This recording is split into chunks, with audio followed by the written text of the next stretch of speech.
be completing this unit 2.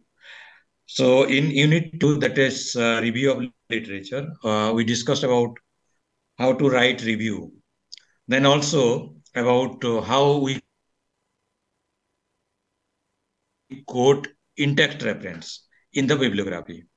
Then we move to hypothesis, because after reviewing, we get the research gaps, and based on which we frame or formulate hypothesis. So, and different types of hypothesis and statement of hypothesis, all this we have covered. Now, in the same continuity, next is your statement of research problem. So that means by this time, having a review, suppose you had something in mind कि मैं इसके ऊपर research करूंगा, लेकिन review किया, review करने के बाद लगा कि उसमें और कुछ हो सकता है, और इम्प्रूव हो सकता है, और वो तो पॉसिबल है कि आपने फिर वो टॉपिक को चेंज भी किया है, क्योंकि एनीवे जब तक हमारा रजिस्ट्रेशन नहीं हो जाता है तब तक you are free, even complete topic भी चेंज हो सकता है. So till that time it is development of the topic. तो बाय द टाइम अगर आपका टॉपिक हो गया है फाइनल, जो research title, then that is the statement of research problem. तो सिर्फ एक टाइटल लिख देने में तो वो तो नहीं होता है, वो एक्चुअली टाइटल ही है, बट टाइटल में फिर फर्दर है कि इसके मीनिंग, डिफरेंट वेरिएबल्स या जो कॉन्सेप्ट्स है उनके डिफाइन करते हैं, उनके भी लिखने का तरीका है. Then other things also go, objectives and other thing that you write. तो this presentation, or what we are going to discuss today, will be on statement of the research problem. Then unit 2 will be over, and then we will move to unit 3. So statement of research problem. तो पहले भी मैंने बताया था कि हम normally what is your topic of research, या क्या आपका स्टडी का टाइटल है, ये बोलते हैं हम. But actually technically that is a research problem, because through research you are going to solve something, find out new something, add to the knowledge, and so on. So statement of the research problem.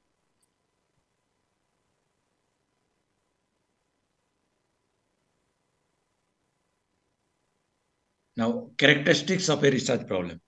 So these are the features of that once you have selected the topic. In selecting problem for investigation, researcher has to examine in the light of various criteria, whether even the topic when you do, or that problem, we have to examine from different perspectives, whether it is worthy to conduct or not. So which are those criteria? Those we are going to discuss.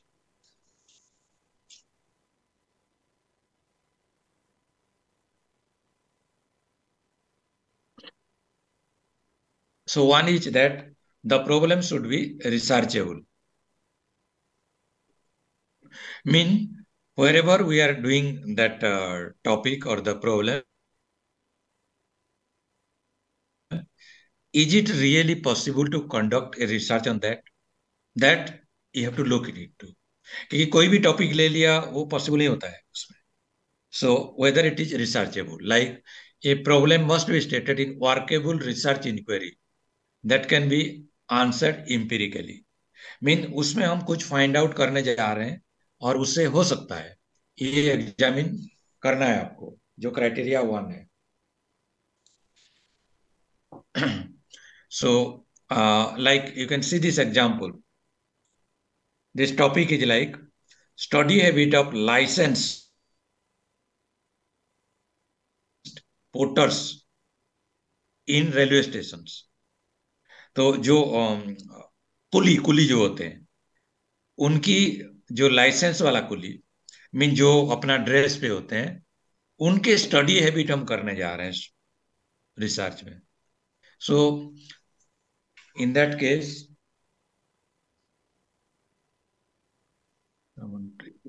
so this is what we are going to research. We are how we can do study habit of porters, कुली का. वो possible नहीं है, वो तो कम पढ़े या अनपढ़ होते हैं, और अगर थोड़ी बहुत पढ़ते भी हैं, थोड़ी बहुत जानते भी हैं, तो वो कब उनके पास टाइम है कि हम स्टडी करते हैं, पढ़ेंगे. तो ये तो रिसर्चेबल है ही नहीं उसकी, जस्ट एब्सर्ड। बट हम ऐसे कुछ स्टडी कर सकते हैं जहां पे हो सकता है, like see the second example, attitude of licence porters in railway station towards family planning. क्योंकि वो भी, उनके भी परिवार है, वो भी कभी फैमिली पे जाते हैं काम करके, उसी के लिए तो कमाते हैं वो एज ए पोर्टर। तो उनके एटीट्यूड जो फैमिली प्लानिंग होती है, कि थोड़ा कम पढ़े लिखे होते हैं, और उनकी क्या एटीट्यूड है वो हम स्टडी कर सकते हैं। तो that's here it is about that we have to see, examine that our research problem is indeed researchable, उसके हम स्टडी कर सकते हैं, ये देखना है हमें। So this is one criteria. Then second, the problem should be new. जो ऑलरेडी हो चुका है उसके ऊपर हम नहीं करेंगे उसका, because we have to see that it is something new, something novel, कुछ हटके है वो, जो नहीं हुए हैं। तो हम जानेंगे कैसे कि ये नहीं हुआ है? That's your review. ये रिव्यू से पता चलेगा कि वो स्टडी हुई है या नहीं हुई है उसके एरिया में। So there is no sense in studying a problem which has been already been adequately investigated by researchers. It is wastage of time and money. तो तभी जब कोई टॉपिक लेके जाते हो और सुपरवाइजर को पता है, तो बोलते हैं कि ये एरिया में तो काफी काम हो चुके हैं, तो फिर वो नहीं करते। क्योंकि अगर कर भी लिया तो फिर आपको एग्जामिनर जो होंगे आखिरी में, वो पूछ सकते हैं इतने तो भरे पड़े हैं काम, आपने ये टॉपिक क्यों चुना, ऐसे पूछ सकते हैं वो। तो इसलिए you have to see that it is something new, something different, something novel, अलग तरह की हो। So it is essential to examine carefully the record of previous studies completed in one field। ये रिव्यू में हो गया उसके, that Sir, we have one, seen. sir, one हाँ, question. यस, हाँ, या Uh, Sir, we have certain resources which have been informed to us for finding out what studies have been done previously on a certain subject. Like EBSCO is there, Shodh हाँ, Ganga is there, or things like that. So, is it possible that on these 2 or 3 platforms, there you might not find the topics and you come to a conclusion that it is not there, but on some other platform there could be studies which have been conducted and your conclusion may not be correct? yes, you can actually that's the reason we have to look after different sources and the whether it is something different or not. So these databases are there, print sources are there, then original theses are also there in universities. So that's the reason actually that you need to explore various sources, not one. And then ultimately, when you finalize the topic, your supervisor is also there. He come across different subjects and other, and together it is finalized. So that way it is taken care of. Okay, sir. But as a researcher, you must explore various sources. Yes. Now, one may repeat a study. In some cases, one may repeat a study in order to verify its conclusion or to extend the validity of the findings in situation entirely different from the previous one. Mean जो topic है वो similar है, लेकिन वो इतने outdated है या और कहीं किया हुआ है इन द करेंट सिचुएशन, उसके रिजल्ट्स कुछ अलग आ सकते हैं। तो in that case also, in to some extent it is new, so therefore it is researchable. जैसे सेंसस का डाटा है, 10 साल में एक बार होता है, तो वही चीजें, वही वेरिएबल्स होती हैं, जेंडर, मेल फीमेल, कितने एजुकेशन लेवल है, सोशो इकोनॉमिक स्टेटस क्या है, और थोड़ा बहुत उस क्वेश्चन और वो में चेंज भी होता है डिपेंडिंग अपॉन करेंट नीड। लेकिन 10 साल के बाद हम करते हैं वही चीज पे, वो भी तो एक सर्वे रिसर्च है, लेकिन उसमें 10 साल एक तो गैप काफी है एक कंट्री के जो ग्रोथ है, कई इंटरवेंशन, कई फैसिलिटी जो होते हैं, तो हमें फिर दोबारा वो डाटा जरूरत पड़ती है उसकी। So that type of thing, new survey, ऐसे जो एनसीईआरटी है स्कूल रिलेटेड, वो भी सब सर्वे करता है टाइम टू टाइम, क्योंकि मिनिमम लर्निंग लेवल इंक्रीज हुआ कि नहीं और अंदर, तो कुछ कुछ वेरिएबल चेंजेस होते हैं और वो व्हाट मैटर्स इज कि जो आपने सब्जेक्ट लिया है उसको जस्टिफाई करना दैट इट इज रिसर्चेबल, इससे कुछ आएगा and it will be useful. वो सारे जो है वो चैप्टर 1 में comes under significance of the study, एक हेडिंग होती है सिग्निफिकेंट ऑफ द स्टडी और रैशनल ऑफ द स्टडी, उसके अंदर हम जस्टिफाई करते हैं। तो ये चीजें हम जब देखते हैं और यही सब हमें उसको सिग्निफिकेंस में लिखना पड़ता है उसमें, दैट ये हुआ नहीं पहले, या फिर इट हैज यूज, आगे कैसे होगी, how it is going to help policy makers. सो ये पार्ट है, उसमें लिखना भी पड़ता है अल्टीमेटली। जब एंड में ना हम रिसर्च प्रपोजल भी डिस्कस करना है, एक सैंपल रिसर्च प्रपोजल, तब ये जो पढ़ रहे हैं ये सारे कंपोनेंट उसके अंदर आएगा, वो भी देखेंगे हम। So hello sir. This is the second criteria, the problem should B hello new, sir. Something different. Yes, हाँ सर यस, एक क्वेश्चन है ऑडिबल प्लीज। हाँ हाँ कि सर जैसे कि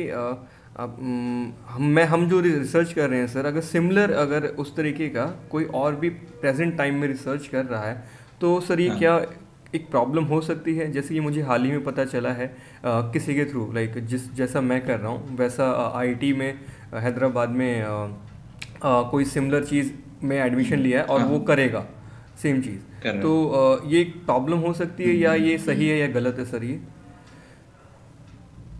ये प्रॉब्लम हो सकती है अगर सिमिलर टॉपिक है और हम्म कहीं कर रहे हैं, तो हम्म। आपका जो पहले रजिस्टर्ड है वो जी। वैलिड माना जाएगा, क्योंकि इसमें डेट होगा ना वो। फिर ओके। बाद में जो किया हुआ है हाँ हाँ। उसको ये क्वेश्चन आएगा कि जब ये चीजें हैं then why you have gone for that study, उसमें ओके। अनलेस कि उसमें कुछ अलग वेरिएबल्स जुड़ा हुआ है, और हम्म तो हम्म। उसमें जो पहले कर रहे हैं दैट वो वैलिड रहेगा, उसके लिए ओके। प्रॉब्लम नहीं होगा।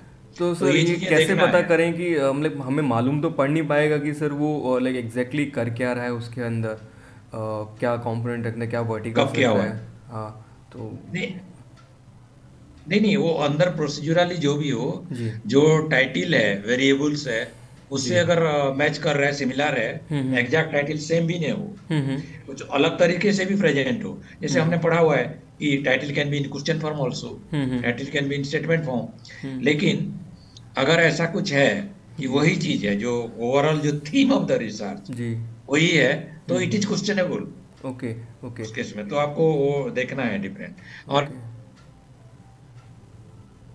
ऐसे कुछ आता है तो देन आप अपने जो सुपरवाइजर है उससे डिस्कस भी करना पड़ेगा ये चीजें। ओके। तो बिकॉज अल्टीमेटली, हाँ, और सेकेंडली अगर ऐसा कुछ है जब प्रेजेंट करेंगे, जब एक आपका डिपार्टमेंटल रिसर्च कमिटी में अप्रूव होगा, जी।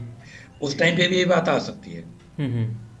तो हर चीज अगर ध्यान रख के आप डॉक्टर डिपार्टमेंटल रिसर्च कमिटी जो डीआरसी होता है जी। उसमें जाते हो, हर चीज ये सब जो हम पढ़ रहे हैं, हम्म तो वहाँ प्रॉब्लम नहीं होगी। हम्म। तो कोई भी डिपार्टमेंटल रिसर्च कमेटी में ये नहीं है कि कोई सजेशन आएगा नहीं, वो तो आएगा ही। हम्म। लेकिन ये होता है कि आप ये थोड़ा चेंज कर दो और उसके बाद सबमिट कर दो, तो ठीक है। दैट इज वो आपका वन गो में पार हो गया।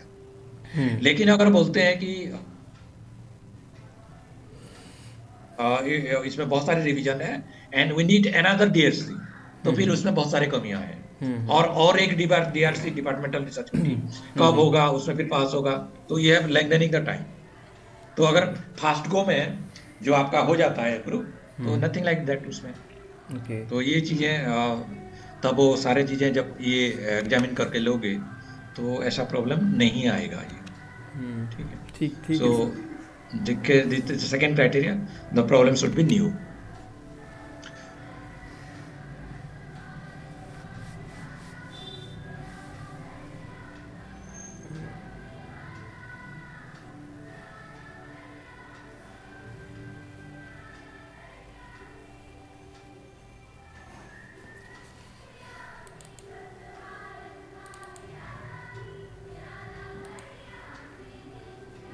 The research add to the existing knowledge. और अगर हम बात करेंगे कि जो ऐसा नहीं है कि नहीं हो रहा है, कि सिमिलर टॉपिक पे हो रहा है, ऐसे भी आते हैं। तो ऐसे कभी कभी रिसर्च ऑफ रिसर्च आते हैं जिसमें कि कई सिमिलर आते हैं और फिर क्रिटिसिजम्स भी आते हैं उनके ऊपर ऐसे हुए करके। सो वो अवॉइड करने के लिए It's important. So Sir, how it is going to add to the new knowledge, or I mean, कैसे ये new है? It is the same presented in other way. sir, one question. हाँ, yes. This is a very subjective thing कि ये problem significant है कि नहीं. So it has to be approved by DRC. It is up to them whether they feel, or is it the quantitative way to prove that the problem is significant or not. Yes, they approve. Actually, it is finally because there are external members, internal members also. So the DRC, if it approves, then it is satisfied. You have no problem in that. But going through that phase, you have to justify, क्योंकि आपको present करना है ना उसमें. जब present करोगे तो ये सारे चीजें देखना है कि आपको बताना है कि ये हुआ नहीं और ये गैप्स है, तो इसलिए आई हैव सिलेक्टेड. तो उसमें भी जो प्रपोजल बनाओगे, जिसको हम सिनॉप्सिस बोलते हैं, उसमें ये भी तो रहेगा ना, वो सिग्निफिकेंस ऑफ द स्टडी, उसमें रहेगा सिग्निफिकेंस ऑफ द स्टडी. तो that will take care. No, I understand that, sir. What I'm saying is that there could be a but conflict. Ultimately subjective means वो है subjective, क्योंकि हाँ, there could be A conflict between your point of view and the DRC's point of view. They may think that this is not significant. इसको हो सकता है, scope change करो या scope करो तो. हाँ, यानी ये थोड़ा बहुत चेंज करना, और ये तो हर एक में होता है. दैट इज नॉर्मल, वो कोई इशू नहीं है, वो तो पार्ट ऑफ है. बट अगर वो बोलते हैं कि नहीं ये रिसर्चेबल नहीं है, आपको रिवीजन करना है, you come forward with a revise proposal and then will sit, फिर एक DRC. उस केस में आपने इतने ये सब ध्यान नहीं दिया, ये माना जाएगा. बट थोड़ा बहुत इसको ये कर लो, वहां पे टॉपिक मॉडिफाई हो जाता है, फिर अप्रूव हो जाता है, दैट इज परफेक्ट. वो तो कोई इशू है नहीं तो उसमें. Yeah, thank you, sir. So that you have to see the third one, that it is significant. Then what value will the new knowledge?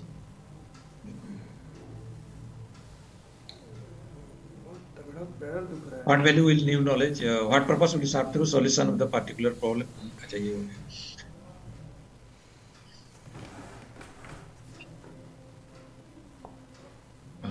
Significant. One last point, that what value will the new knowledge have for the betterment of individual, society, nation?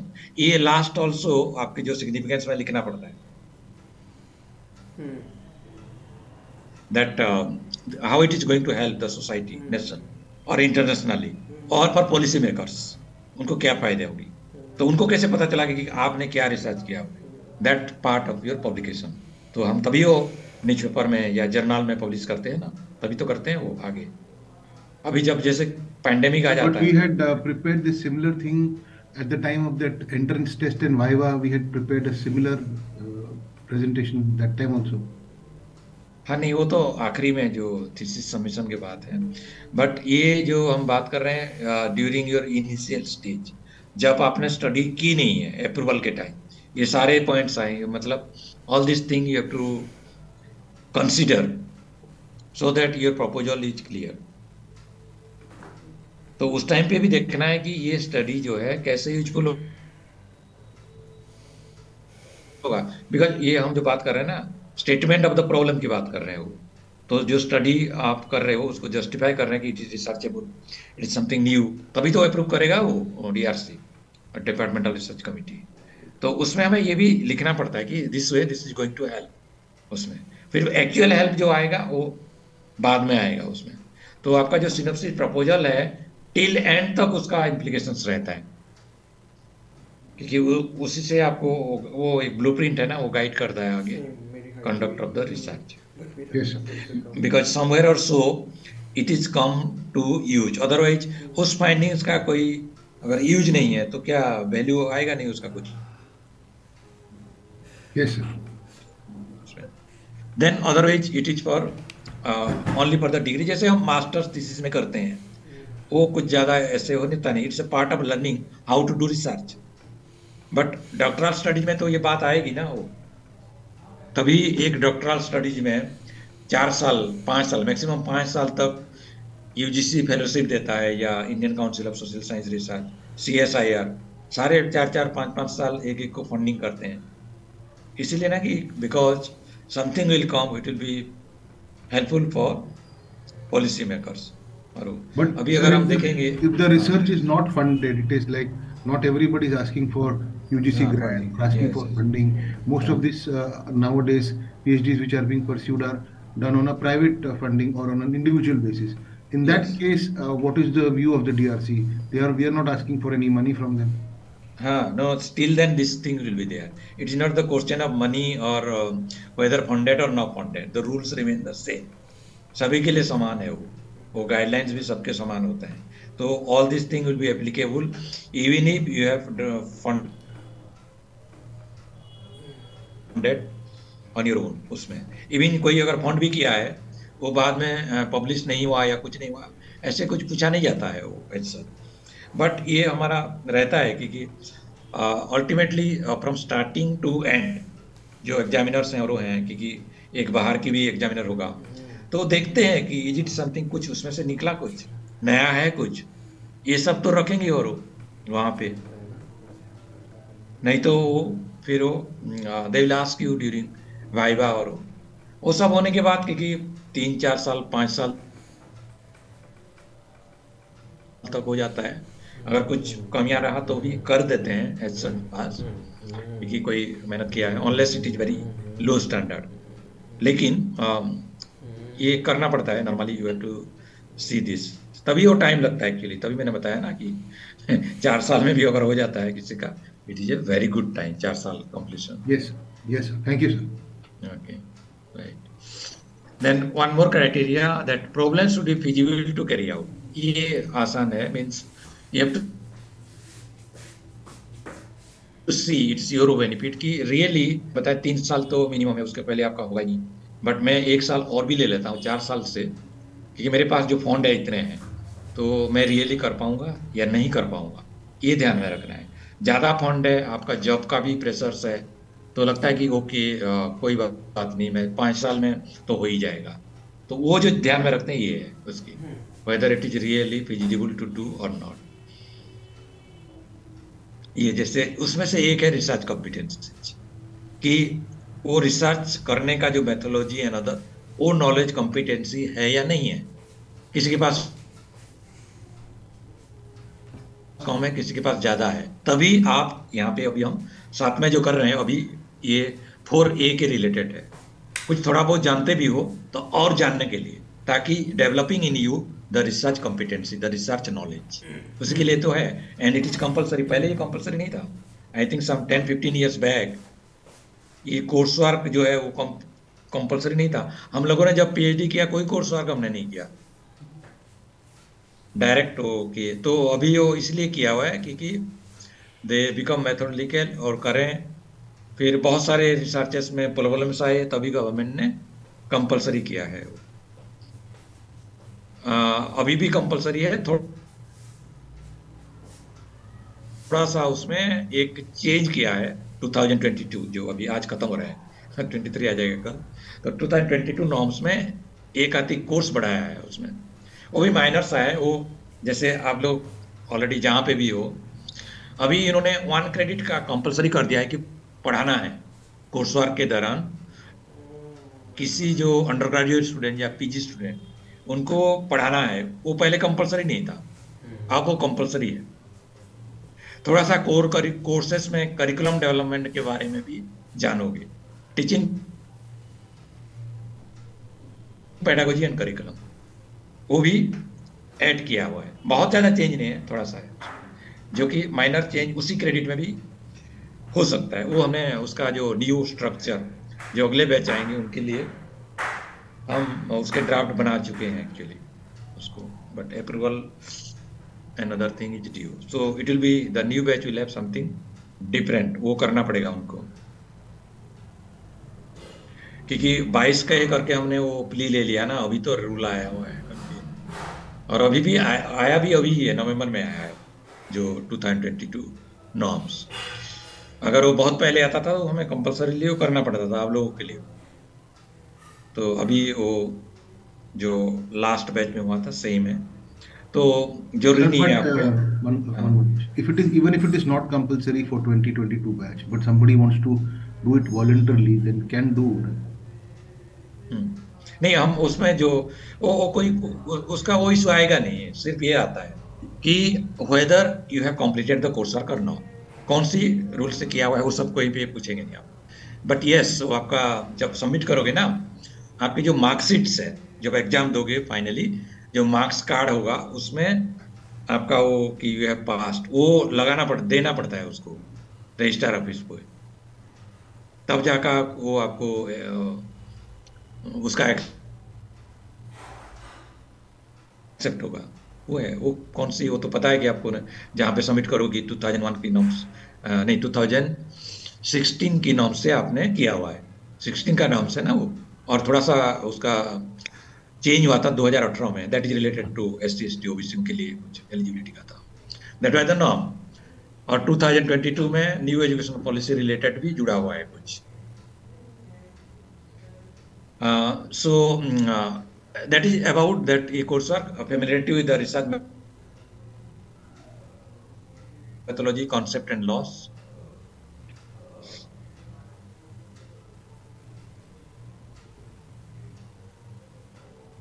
Then a necessary skill to develop, administer, interpret data gathering tools. जो how to prepare the tools for collecting data, how to analyze, how to validate this tools, वो सारे हैं जो ये course work में पढ़ाया जाता है। And also knowledge of statistical procedure, वो भी कुछ जानते हो, कुछ समथिंग मोर विल स्टडी।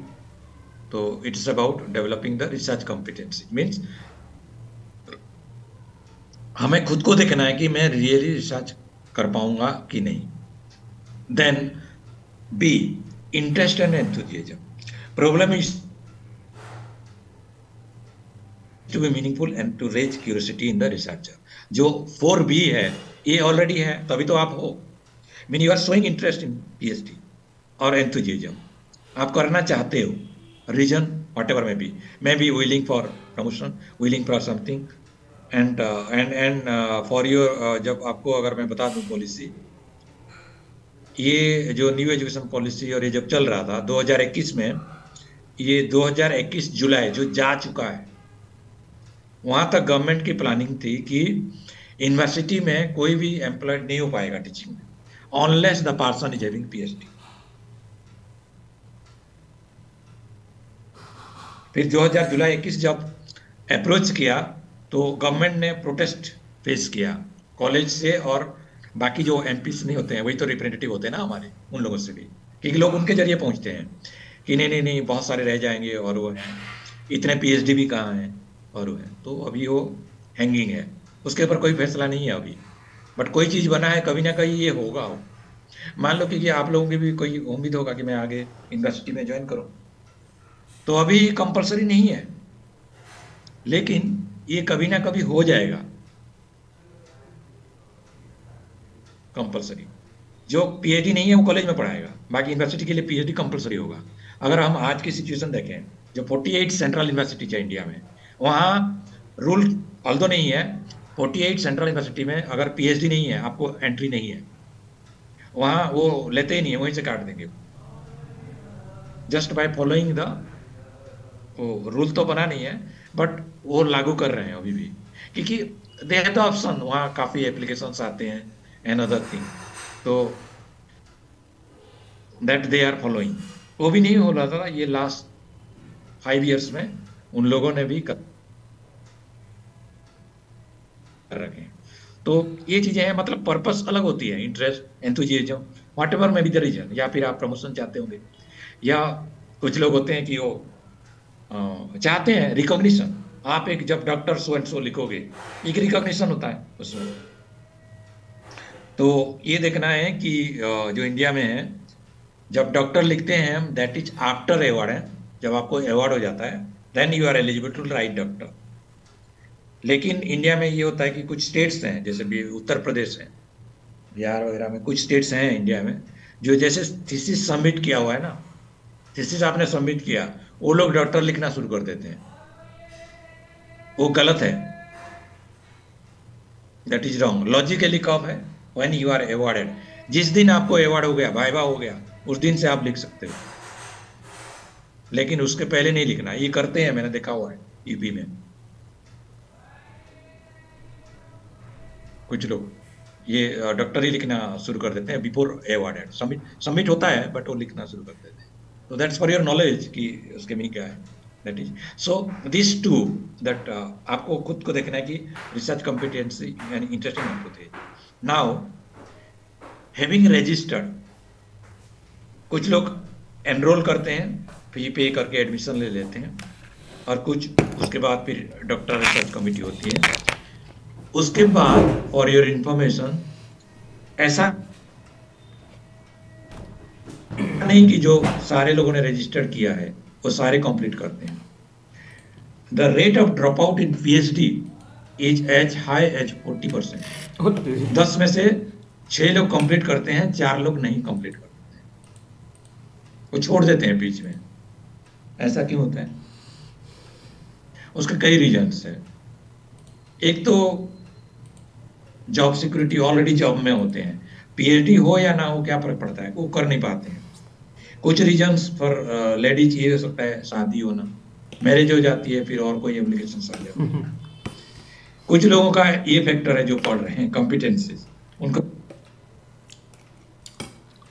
तो लगा कि कर देते हैं, और वो तो ऐसे कई रीजंस हैं। Whatever may be the reason, India की ये स्टैटिस्टिक्स आई थी कभी कि the drop out rates in India in PhD is 40%, 40% है, जो कि कोई छोटा वो नहीं है। So now try to be in the 60%, not in the 40%। Okay, now ये भी और भी पॉइंट्स है, फाइनेंशियल कंसिडरेशन, बिकॉज अभी आपने मुझसे कुछ पूछा था कि फंड सेल्फ फंडेड।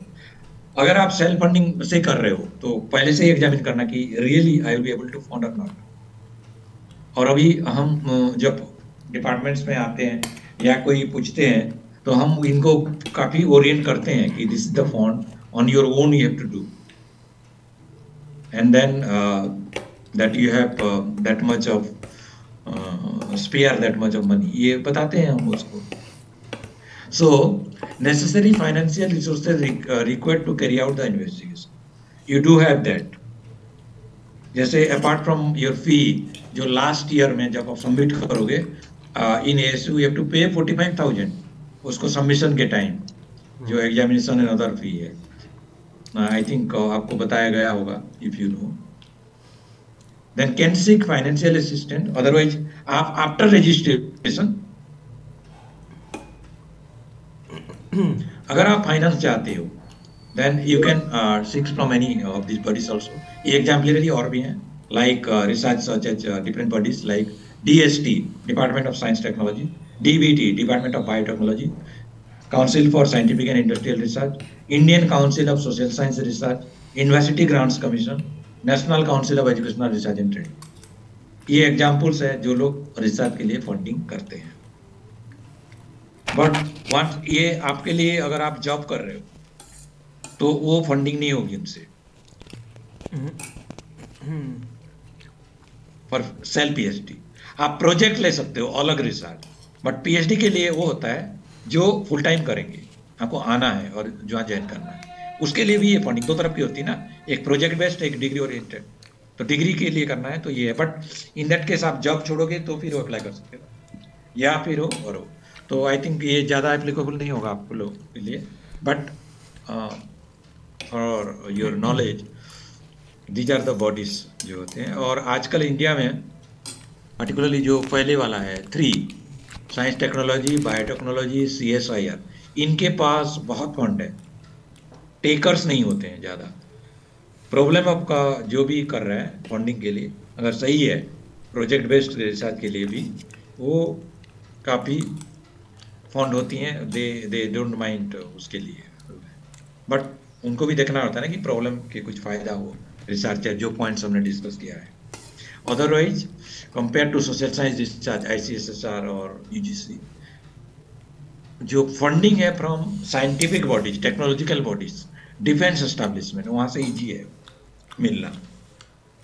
एक तो उनके पास ज़्यादा फंड भी होता है, ठीक है। तो एक financial consideration. Then fourth T, time requirements, ये भी एग्जामिन करना है आपको। Problem should be such that it can be completed within the given time. Maximum मैंने पहले भी बताया हूं, आपका मैक्सिमम टाइम इज 6 years और मिनिमम टाइम इज 3 years, उसके अंदर करना है। और वुमेन कैंडिडेट्स के लिए और है, थोड़ा छूट है, वो 6 साल के आगे भी ले सकते हैं, but for male it is 6 years only. फिर अगर कंप्लीट नहीं हुआ तो क्या होगा, 6 साल में भी अगर नहीं कर पाए तो क्या वो सारे मेहनत बेकार चला जाएगा? ऐसा नहीं है। You can take a re-registration or extension. It depends upon the university, but that's a rigorous procedure. So, आप try to complete within the time. और वो ऐसा डिफिकल्ट नहीं है, पॉसिबल है। हमारे यहाँ से जो ग्रेजुएट कर चुके हैं, Nigeria, Bangladesh, Mauritius, then Saudi Arabia, वहाँ से रहते हुए इन लोगों ने 4 साल, 5 साल, 5.5 साल में बाहर रहते हुए कर चुके हैं यहाँ से। मैं एपीजे की बात कर रहा हूँ, तो व्हाई नॉट, आप भी कर सकते हो उसको। तो but as for your knowledge से कि मैक्सिमम एज योर 6 year, उसमें भी चेंज नहीं है, सेम है गवर्नमेंट की तरफ से। बहुत थोड़े ना। और टाइम प्लानिंग में भी डाउन फॉर, उसके लिए हम ये टाइम प्लानिंग करते हैं in various aspect, research and development tools, collection of data, analysis, एक टाइम फ्रेम बनाते हैं। ये वाला देखेंगे हम जब प्रपोजल डिस्कस करेंगे ना, कि timeline, part of proposal timeline भी होती है उसमें। So financial consideration, time requirements, then administrative considerations, requirements with respect to administrative support, specialised personnel administration. ये थोड़ा बहुत बड़ा सीरियस इशू नहीं है, but still need to consider कि आप कोई कहीं ऑर्गेनाइजेशन से जुड़े हुए हो तो वहाँ कुछ सपोर्ट मिलेगा क्या आपको, like typing, computer, internet, specialised personnel, mean guidance के लिए कोई स्पेशलाइज्ड पर्सनल या एक्सपर्ट्स चाहिए, इक्विपमेंट, कोई डाटा एनालिसिस के लिए कहीं पे अगर चाहिए, साइंस वगैरह में ये तो जनरल कर रहे हैं ना, वहाँ ये सब चीज़ देखना पड़ता है उसको, लैब्स है कि नहीं, इंस्टीट्यूट में नहीं है तो और कहीं तो है सिटी में, data entry and analysis, all this थोड़ा सा ध्यान रखना कि ये भी मिल जाएंगे मुझे।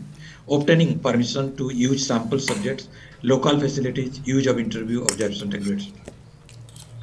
ये वाला जो है, जो थोड़ा स्टडीज जो रिमोट एरिया या फिर difficult subjects, qualitative research, tribal studies, इसमें ज़रूरत पड़ती है। आपको हर जगह पे एंट्री नहीं होती है, परमिशन लेना पड़ता है। So you have to see that I have to do, और अलाउड है। ऐसे ऐसे साइंटिफिक में रिसर्च में भी होती है, जो टेस्टिंग होती है on animals and human beings, तो that part is your administrative considerations. और जो फंडेड रिसर्च होती हैं ICSR, CSIR वगैरह में, ये प्रॉब्लम नहीं होती है नॉर्मली ज़्यादातर, क्योंकि वो ऑलरेडी एक बॉडी ने, गवर्नमेंट बॉडी ने किया हुआ है करके।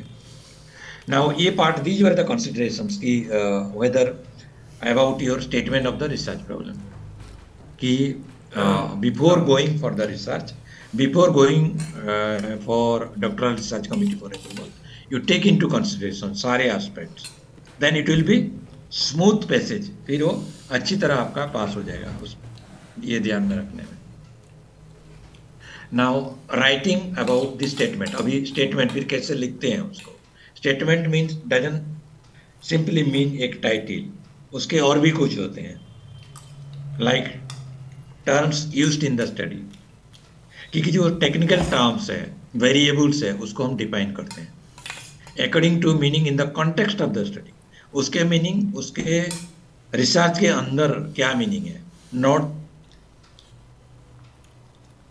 The dictionary meaning. हमें एग्जाम्पल आएगा आज में, पूरे एग्जाम्पल लेके देखेंगे कि how they have been defined.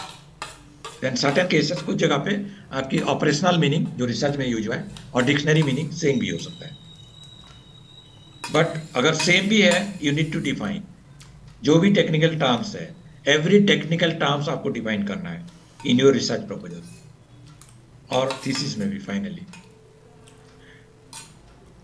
सो ये एग्जाम्पल अभी द स्टडी, जैसे एक अभी हम ये पढ़ रहे हैं एक टॉपिक और उसके ऊपर डिफाइन करेंगे। exactly like stating, the study will investigate into the extent of use of TLM grant, mean teaching learning material grant, and its likely effect on the student achievement at elementary level. ये एक introductory हो गया. The problem is title टैच. उसके बाद की class में study करने जा रहा हूं, उसके बाद टाइटल दे रहे हैं इसमें. द स्टडी इज टाइटल है use of teaching learning material. उसके अंदर फिर वो भी दिया हुआ है कि शॉर्ट फॉर्म, आगे आप शॉर्ट फॉर्म यूज कर सकते हो एक बार देने के बाद. Use of teaching learning material grant and its influence on the academic achievement of students at elementary level in Hoshiarpur district. पूरा क्लियर टॉपिक है कि क्या करने जा रहे हो, उसमें कहाँ पे स्टडी होगा, किसके ऊपर स्टडी होगा, एवरीथिंग इज क्लियर हियर. तो इस type of it should give the complete reflection of the study. जो एग्जामिनर जो रीडर है उनको आइडिया हो जाएगा क्या करने जा रहे हो स्टडी में. That one. अगर उसमें आप लिखते थे कि elementary school level in Hoshiarpur district of Punjab, तो भी कोई हर्ज नहीं है, ऐसे किया जा सकता है. बट इसमें किया नहीं क्योंकि आगे होशियारपुर डिस्ट्रिक्ट को डिफाइन किया हुआ है अंदर. तो इसमें अगर देख लो कि हमें डिफाइन करना है आगे टीचिंग लर्निंग मटेरियल ग्रांट या फिर एकेडमिक अचीवमेंट, उसके मीनिंग क्या है. एलिमेंट्री लेवल वो क्या है, होशियारपुर डिस्ट्रिक्ट वो भी क्या है. उसको क्या पता, जो कोई मान लो लाक्षाद्वीप में होशियारपुर कहाँ पे है, हो सकता है उसको बाय नेम पता है कि ये डिस्ट्रिक्ट है, कहाँ पे क्या है पता नहीं, बट या उसका प्रोफाइल पता नहीं, तो we need to define it. दाल चावल अभी एक एक करके हम डिफाइन कर रहे हैं. ग्रांट, आंख पैर, operational definition of terms use. चाहे तो इसके भी लिंक एक देख सकते हो आप. The terms used in the study भी थोड़ी अजीब सी हो रही है, गरम गरम से. आर डिफाइंड एज बिलो, उसके बाद ग्रांट. ये और अच्छा है ऐसे करोगे तो. The terms used in the, ये हेडिंग हो गए, the terms used in the study are defined as below. उसके बाद करो ग्रांट. इसमें द ग्रांट के डिफाइन किया है very clearly. Grant is found, अभी इसमें एक्सप्लेनेशन की जरूरत नहीं है, only reading is different. Grant is found provided by central और state government for implementation and operationalization of a policy और programme for a specific purpose. ये जनरल डेफिनेशन हुआ ग्रांट की मीनिंग, जिसको हम डिक्शनरी मीनिंग बोल सकते हैं. ये ग्रांट का मीनिंग है. In the present study the grant of ₹500 is given to all teachers of government school up to elementary level under the SSC scheme, Sarva Shiksha Abhiyan scheme. उसके अंदर ये दिया गया था. अभी ये वैल्यू बढ़ गया होगा, ये उस टाइम की मैं उसमें चेंज नहीं किया है क्योंकि this is taken from a real study, तभी और चेंज नहीं किया. सो इसमें उस स्टडी से लिया गया है और एज इट इज उसको प्रेजेंट किया जा रहा है.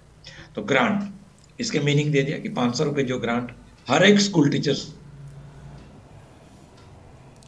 को एलिमेंट्री स्कूल का दिया जाता था. That is what is mean by TLM grant. Then teaching learning material, what is mean, देखो उसमें कैसे डिफाइन किया, very clear. In order to develop ideas and concepts among children, child centred activities are planned. These are called teaching learning activities. For implementation of these activities, some equipments, material like cards, charts, models, solar cooker, windmill, eye pictures, thermocouple model, ball model of nuclear fission fusion are prepared. These materials are called teaching learning material. Teaching learning material makes learning easy and simple. It helps the teacher to make concepts simpler, interesting and clear. For teaching science and mathematics, a set of TLM kit is provided to some school. कुछ government से भी दिया जाता है apart from the grant. तो 500 रुपये government को, तब ये तो 10 साल पहले की होगी, तो उस टाइम पे गवर्नमेंट इसलिए देता था कि 500 रुपये का तो वैल्यू भी था और वो कुछ अपने आप कुछ डेवलप करें, मार्केट से खरीद करके यूज करें. तो सबको, सब टीचर्स को ये मिलता था, ये ग्रांट जो है उसमें. और वो भी बहुत ज़्यादा नहीं है एक्चुअली, ये साल में था annual, so it was not very much. अभी उस टाइम पे थोड़ा वैल्यू था उसका. ओके, सो define teaching learning grant. Next, teaching learning material grant. अभी इसको भी डिफाइन किया. TLM grant is an additional monetary help given to teachers engage in elementary school. Mean सिर्फ उनको मिलेगा जो क्लास 1 से लेके 8 को पढ़ाते हैं, उनके लिए। For development of teaching learning material and using them to bring out effectiveness in teaching. फिर आगे डिफाइन किया है उसके, और आफ्टर 86 कॉन्स्टिट्यूशनल अमेंडमेंट जो 2002 में एसएसए प्रोग्राम में मिल रहा है, and in this programme there has been provision of TLM grant. उसके स्कीम के अंदर ये ग्रांट के प्रोविजन है। The grant of 500 per teacher schools till elementary level is given to develop teaching learning material. उसको गवर्नमेंट ने दिया हुआ है। ये जिस स्टडी से ये लिया गया है एक स्टूडेंट का, वो आजकल तो पंजाब से है, और वो student for last I think 10-12 years से वो कनाडा में है।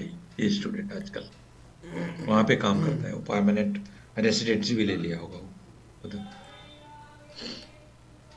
सो TLM grant, this is also define. Elementary school define refers to lowest ladder of formal schooling extending usually from 6 to 8 years। As के हिसाब से देखिए, एक क्लास को इंडिया में क्लास 6 से जाते हैं, जो स्टार्टिंग होता है, जो लोएस्ट 6 to 8 ईयर्स के अंदर जाते हैं। An elementary school under SSA refers to class 1 to 8 level of school. अभी अगर हम करंट की बात करेंगे, ये कि उसी के एग्जाम्पल लिया हुआ है। अभी ये स्ट्रक्चर बदल गया है न्यू एजुकेशन पॉलिसी, तो आगे वो अलग सा आएगा, वो जो कोई स्टडी करेगा regarding this structure. Then Hoshiarpur district को कैसे भी डिफाइन किया,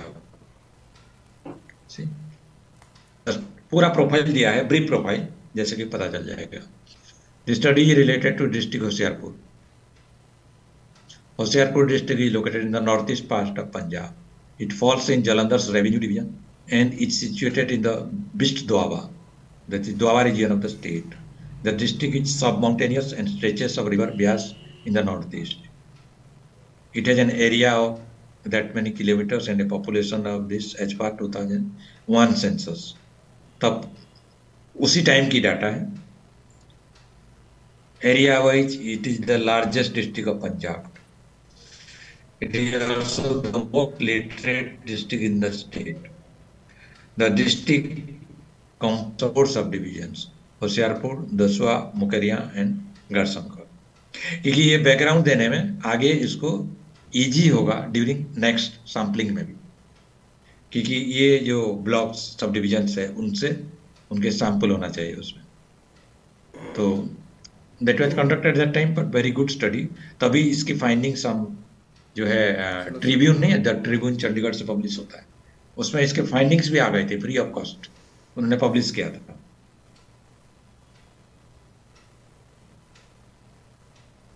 उसमें और भी डिफाइन किया है इसी कि रिलेटेड टू, क्योंकि स्टडी रिलेटेड टू एजुकेशन है, तो उन्होंने और आगे भी एक्सटेंड किया।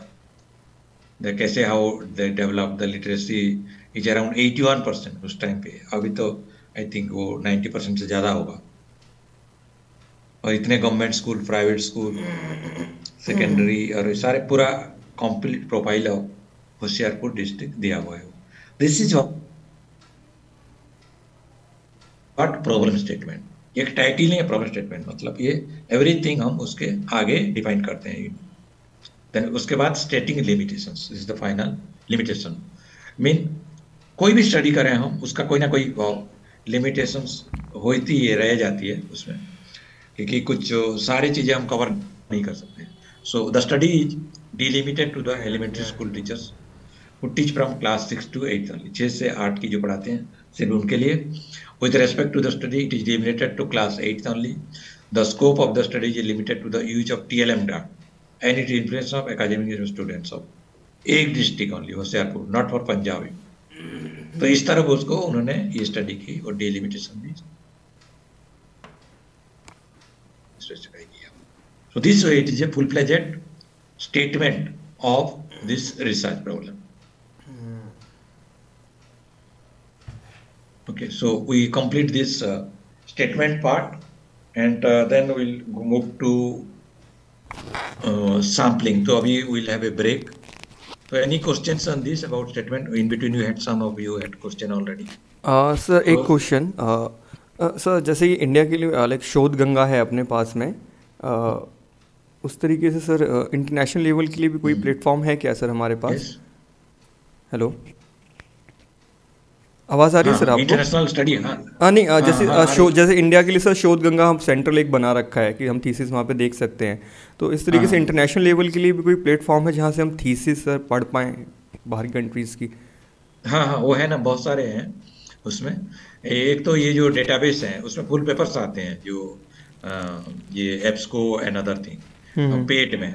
तो जो यूनिवर्सिटी से लिया हुआ है, क्योंकि जो यूनिवर्सिटी ने लिया हुआ है वो डाटाबेस से आपको एंट्री मिल जाएगी।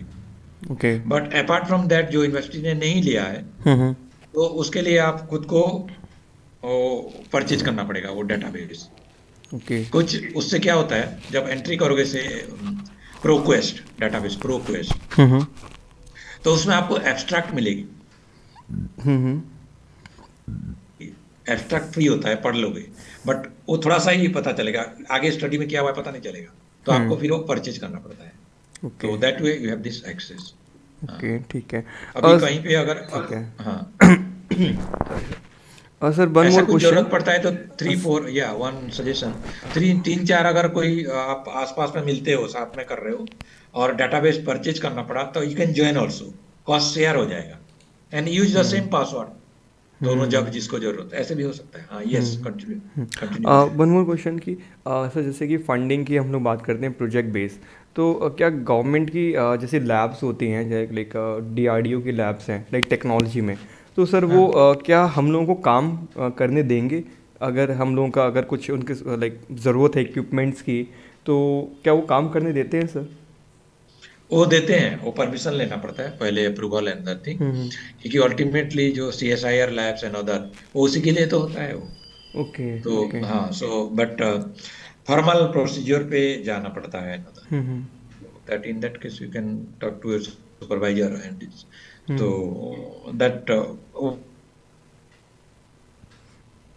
पॉसिबल होता है। जैसे अभी कोई भी रिसर्चर है, जैसे एक ID कार्ड मिलता है, तो आप जाओ कहीं पे भी, central secretary for example Delhi में सेंट्रल सेक्रेटरी लाइब्रेरी है, ICSR लाइब्रेरी है, कहीं पे आप उनको ज़्यादा वो भी करना नहीं पड़ता है। अगर ID कार्ड आपका रजिस्ट्रेशन नंबर है, मैं स्टूडेंट हूँ, रिसर्च कर रहा हूँ और तो उस बेसिस पे दे देते हैं। इवन इन NCERT कई लोग आते हैं वहाँ काम करने, पढ़ने और तो ऐसा कुछ वो नहीं है, बट पर्टिकुलरली जहाँ पे लैबोरेटरी स्टडीज एंड अदर है, तो सेम वे एक परमिशन लेना होता है। तो कोई भी रिसर्च के लिए ऐसे नहीं करता, वो तो चाहते हैं कंट्री, उन्हीं के लिए तो रिसर्च बढ़ावा देना है, और तो ऐसा कोई इशू नहीं है उसमें। थैंक यू और सर। जो प्रोजेक्ट फंडिंग जो आपने बताया, जी। प्रोजेक्ट फंडिंग में प्रोजेक्ट का जो होता है वो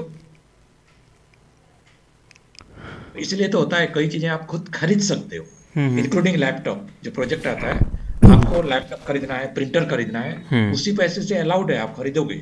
ओनली थिंग, जब आप उस इंस्टीट्यूशन से जब एग्जिट करोगे, कुछ चीजें होती हैं जो इंस्टीट्यूशन को जाता है, और कुछ चीजें आप खुद ही रख सकते हो उसको। हाँ, तो तभी जो साइंस वगैरह में तो कई होते हैं, करोड्स का भी होती है फंडिंग। हाँ, तो ये होते हैं पार्ट ऑफ दिस। ओके। तभी कुछ लोग देते हैं, दे आर फुल फ्लेजेड, जो प्रोजेक्ट बेस्ड रिसर्च लेते हैं उसमें। ठीक है sir. So we have completed this statement of the problem. So we'll have a break and